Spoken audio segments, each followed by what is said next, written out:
ही स्वामी समर्थ. जय जय स्वामी समर्थ. कथा आहे स्वामी चरित्र सारामृतमधील अध्याय नंबर 7. रोग निवारण लीला. अक्कलकोटमध्ये पसरलेल्या गंभीर आजारात एका तरुण मुलाचे प्राण संकटात होते. आईवडिलांनी सर्व प्रयत्न केले पण उपयोग झाला नाही. शेवटी ते स्वामी समर्थांच्या चरणी आले आणि घडला एक अद्भुत प्रसंग. या अध्यायात तुम्हाला कळेल स्वामींनी असाध्य रोग कसा बरा केला, श्रद्धा आणि भीती यातील फरक, मन शांत झाल्यावर शरीर कसं बरं होतं, स्वामी आपल्या भक्तांची काळजी कशी घेतात. ही कथा केवळ ऐकण्यासाठी नाही तर ती अनुभवण्यासाठी आहे. व्हिडिओ आवडल्यास लाईक करा, स्वामी भक्तांसोबत शेअर करा, चॅनेलला नक्की सबस्क्राईब करा, कारण जिथे स्वामींची नजर पडते तिथे रोग टिकत नाही. श्री स्वामी समर्थ. जय जय स्वामी समर्थ. या जगात रोग शरीरालाच नाही तर माणसाच्या मनालाही पोखरतो, पण जिथे श्रद्धा असते तिथे रोगही पराभूत होतो. अक्कलकोटमध्ये त्या काळात एक गंभीर आजार पसरला होता. ताप, अशक्तपणा आणि अंगातला वेदनांचा जाळ. डॉक्टर नव्हते, औषधही नव्हती आणि लोकांमध्ये भीती होती. अशाच एका घरात एक तरुण मुलगा आजारी पडला. आईवडील रात्रंदिवस त्याच्या उशापाशी बसून रडत असायचे. देवळात जाऊन नवस केले, औषधं दिली, मंत्र जप केले, पण काहीच उपयोग झाला नाही. शेवटी कोणीतरी त्यांना सांगितलं, स्वामी समर्थांकडे जा. आईने मुलाला उचललं आणि थरथरत स्वामींच्या चरणापाशी आणलं. स्वामी झाडाखाली शांत बसले होते.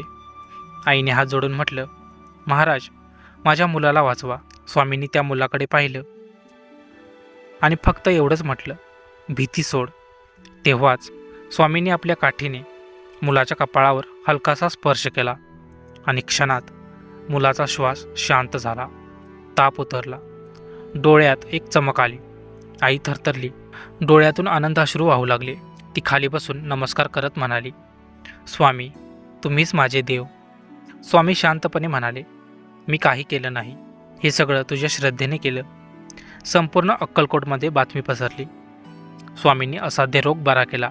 लोक धावत येऊ लागले, कोणी आजारी, कोणी दुःखी, तर कोणी घाबरलेलं.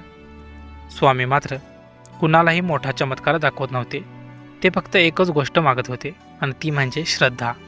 स्वामी म्हणायचे, रोग शरीरात नसतो, तो मनात असतो आणि जेव्हा मन शांत होतं तेव्हा शरीर आपोआप बरे होते. त्या दिवसापासून अक्कलकोटमध्ये एक वाक्य रूढ झालं, जिथे स्वामींची नजर पडते तिथे रोग टिकत नाही. पण पुढील अध्यायात स्वामी आणखीन मोठी लीला दाखवणार होते, अंधभक्ताला मिळालेली दृष्टी.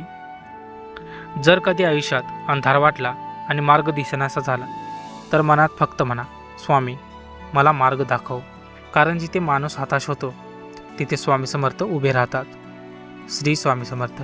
जय जय स्वामी समर्थ. तर मित्रांनो, आजचा अध्याय तुम्हाला कसा वाटला ते कमेंटमध्ये नक्की सांगा. तुम्हाला जर व्हिडिओ आवडला असेल तर व्हिडिओला एक लाईक आणि चॅनेलला नक्की सबस्क्राईब करा आणि कमेंटमध्ये श्री स्वामी समर्थ लिहायला विसरू नका. तर भेटूया अशाच एका नवीन आणि माहितीपूर्ण व्हिडिओमध्ये. तोपर्यंत धन्यवाद.